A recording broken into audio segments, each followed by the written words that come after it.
eyes of the world today stunned by this image. This was debris from a meteor racing toward Earth. A blinding flash of light, and then all hell broke loose. It's possible that such an event could happen again. This was actually the largest fireball that we've seen in a long time, since about 1908. These are building blocks of life. Building blocks of life. It's a rock from outer space. To be able to go out and pick that up, and that's the ultimate adventure, in my opinion. These objects have been falling for thousands of years. People have reacted to them with superstition, with admiration. New research shows one of King Tut's daggers, it was actually crafted from a meteorite. That 4.6 billion year old bolt from the blue is now set for generations to come. Andy Howard, BBC News.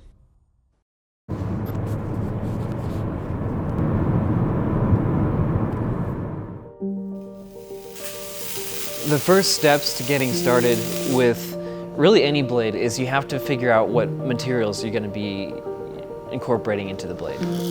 There's a lot of avenues that you can take, but one of the things that I try to do most in almost every one of my blades is I take meteorite iron, and it could be from different parts of the world, from Sweden, from Germany, from France. One of the patterns that you can approach is that you can put different types of metals into a canister. You can almost like paint with the metal in a way.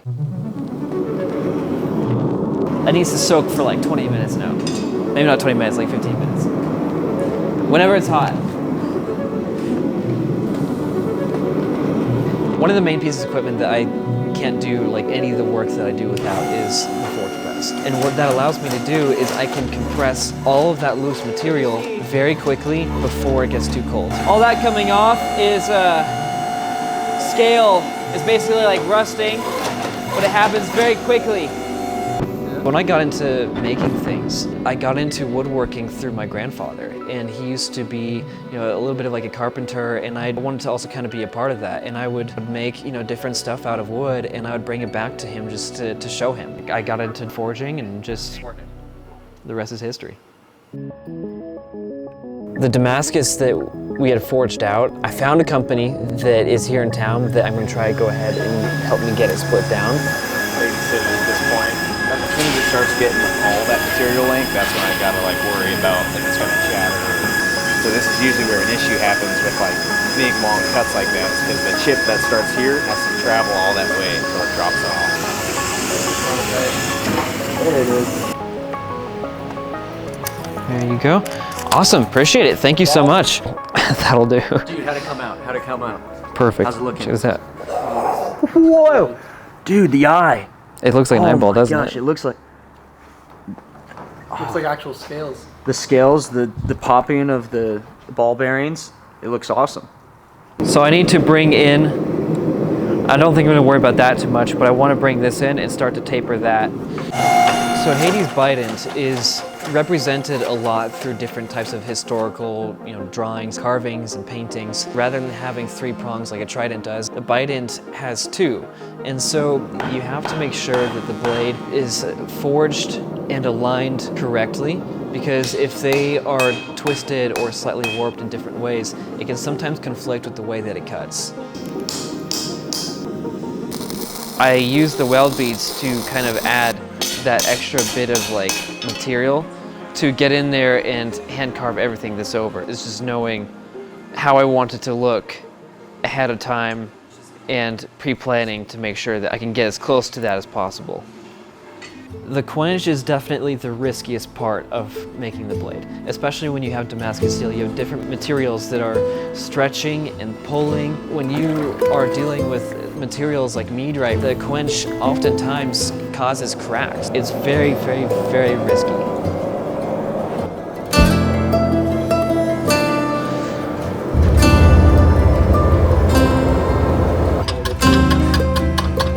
Yeah. All right, I'll get that tempered, and then hope that I'm gonna hope that there's no cracks in that. Because if there's cracks in that, then I have to start over. If there's no cracks in it, then I can work with what's there, and I can definitely make this look really nice.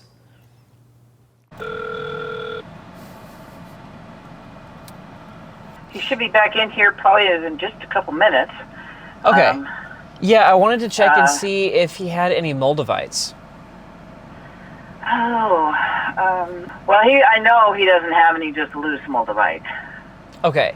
All right. Do you know anywhere I might be able to find some? No, at first it was so attainable, it was affordable, and then it just, TikTok blew it up, and that was it. It's a quest. Yeah, I've heard. All right, well, I appreciate your help. Thank you so much. You're welcome. Thank you. Bye-bye. Bye. This is going to be more difficult than I thought it was going to be. I'm looking for a type of gem where when a meteor strikes sand, it converts the sand into a glass. And that glass is almost like this green crystal. It's, I mean, apparently really hard to get a hold of, especially lately. What's special about it is that I mean, in the crystal world, it has like special meanings and like powers and energies and things like that. But for me, it's a meteorite crystal. And a meteorite crystal would look really, really cool in the prongs of the bident. Yeah. So.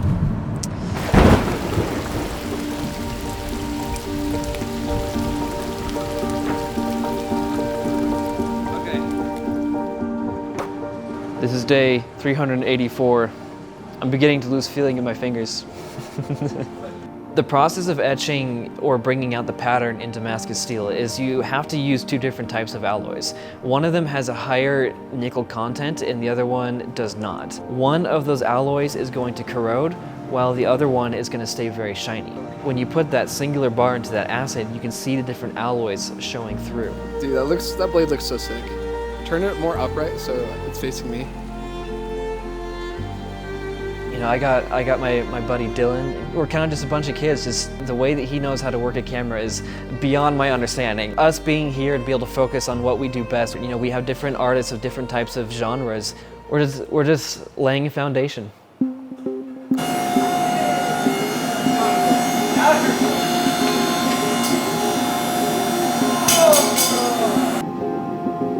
Yeah.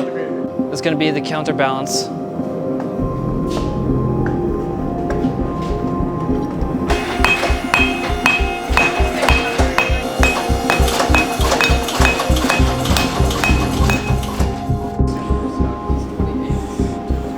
So I ended up calling a whole bunch of places, and I was having a really hard time finding the moldavite, which is the meteorite gem.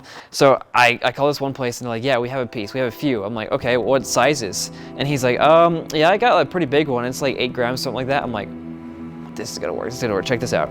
Wow. Isn't that crazy? You can see all the pits and stuff on it. It's just like the way that, you know, as it's melted and molten, it just crashes right into the sand and just bubbles around it.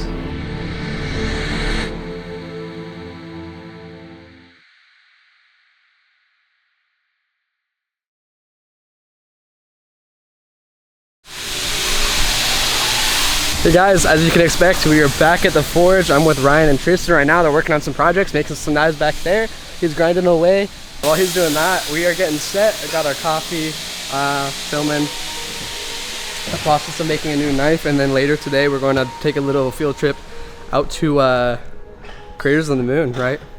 We got Wendy's.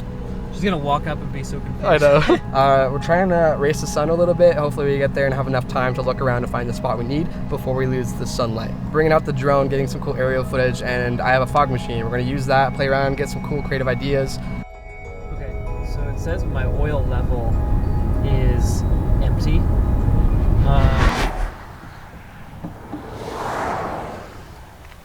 Bro, where's the dipstick in these cars? I actually have no idea.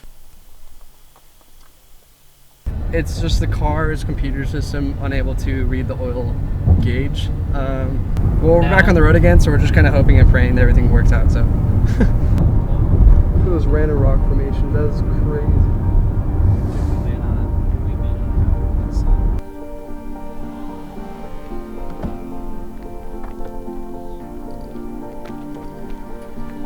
Currently stepping over tons and tons and tons of rocket lock and debris, and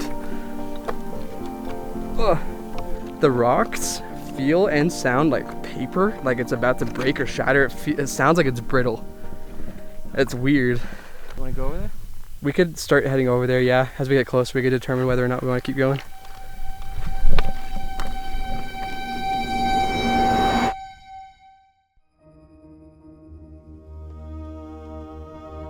All right, guys. So we just wrapped up shooting what we need to shoot, I think, for right now. It's getting way too dark. We can't really see anything. We got the shots we think we need, and so we were packing up all the bags, and we have a long hike back to the car, wherever the fuck that is, somewhere way over there. We can see off in the distance, there's a cop that is waiting for us to come back to the car. He's probably gonna ticket us or tell us that we're not allowed to be out here. How are you doing? So I do have something sharp, just so you're aware. Yeah, absolutely. Do you want me to slide? Yeah. Okay. You just got a camera, right? Yeah. You can shoot me with that all day long, get my good side. Well, we weren't in trouble. It just, they wanted to make sure we were safe. Yeah. Somebody called it in. They didn't know if we were lost. They saw the flashing lights and assumed it was a distress call. So thankfully we didn't go too far off the trail, but he was just letting us know that. Peace out. Thank you. What an interesting time. What an adventure we've had today. And it started with Wendy's. It started with fucking Wendy's. Just the whole process of taking that material and being able to turn it into heirloom that can, you know, be passed down for generations. When you put in all that time spent into making the blade and making the pattern in every single step of carving and sanding and polishing and forging, and you get to see it all culminated in this final piece, there's no other feeling in the world like it. I wouldn't trade it for anything. You told, fooled me, you were a king.